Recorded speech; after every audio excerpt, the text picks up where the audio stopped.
I was 18 years old when I got married. I belonged to a very conservative family, a Baloch family, where good daughters never say no to their parents. My father wanted me to get married, and all I said was, if that makes you happy, I'll say yes. And of course, it was never a happy marriage. Just about after 2 years of getting married, about 9 years ago, I met a car accident. Somehow my husband fell asleep and the car fell in the ditch. He managed to jump out, saved himself. I'm happy for him. But I stayed inside the car and I sustained a lot of injuries. The list is a bit long. Radius ulna of my right arm were fractured. The wrist was fractured. Shoulder bone and collarbone were fractured. My whole rib cage got fractured. But that injury that changed me and my life completely was the spine injury. Many people came to rescue. They gave me CPR. They dragged me out of the car. And while they were dragging me out, I got the complete transection of my spinal cord. Those 2.5 months in the hospital were dreadful. I was at the verge of despair. One day, doctor came to me and he said, well, I heard that you wanted to be an artist, but you ended up being a housewife. I have a bad news for you. You won't be able to paint again. Next day, doctor came to me and said, your spine injury is so bad, you won't be able to walk again. I took a deep breath and I said, it's all right. Next day, doctor came to me and said, because of your spine injury and the fixation that you have in your back, you won't be able to give birth to a child again. That day, I was devastated. I started to question my existence. Why am I even alive?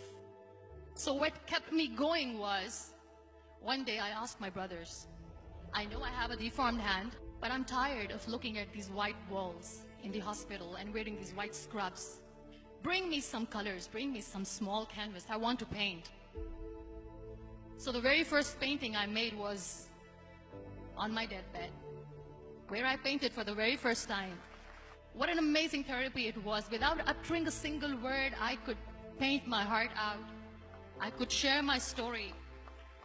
People used to come and say, what lovely painting. So much color. Nobody could see the grief in it. Only I could. And that day I decided that I'm going to live life for myself. I am not going to be that perfect person for someone. I am just going to take this moment and I will make it perfect for myself. That I'm going to fight my fears. So I wrote down one by one all those fears. And I decided that I'm going to overcome these fears one at a time. You know what was my biggest fear? Divorce. But the day I decided that this is nothing but my fear, I liberated myself by setting him free. And I made myself emotionally so strong that the day I got the news that he's getting married, I sent him a text that I'm so happy for you and I wish you all the best. And he knows that I pray for him today. Number 2 was, I won't be able to be a mother again. And that was quite devastating for me. But then I realized there are so many children in the world, all they want is acceptance. So there is no point of crying, just go and adopt one. And that's what I did.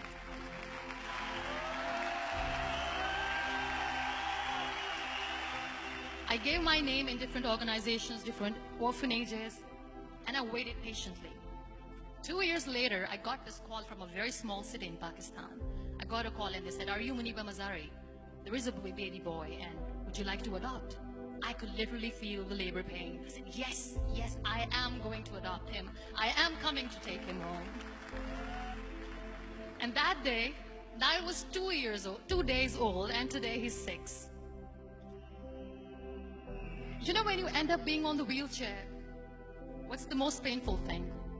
People think that they will not be accepted by the people because we, in the world of perfect people, are imperfects. So I decided to appear more in public. I started to paint. I have done a lot of modeling campaigns. I decided that I'm going to join the national TV of Pakistan as an anchor person. I became the National Goodwill Ambassador for UN Women Pakistan, and now I speak for the rights of women, children. I was featured in BBC 100 Women for 2015. I'm one of the Forbes 30 under 30 for 2016. So when you accept yourself the way you are, the world recognizes you. It all starts from within. We have this amazing fantasy about life. This is how things should work. This is my plan. It should go as per my plan. If that doesn't happen, we give up. I never wanted to be on the wheelchair.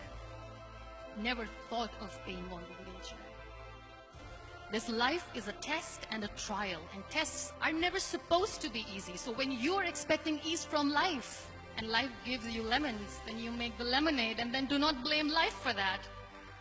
It is okay to be scared. It is okay to cry. Everything is okay, but giving up should not be an option. They always say that failure is not an option. Failure should be an option, because when you fail, you get up, and then you fail, and then you get up, and that keeps you going.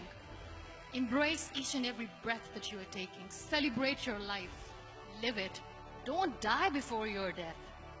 Real happiness lies in gratitude. So be grateful, be alive, and live every moment.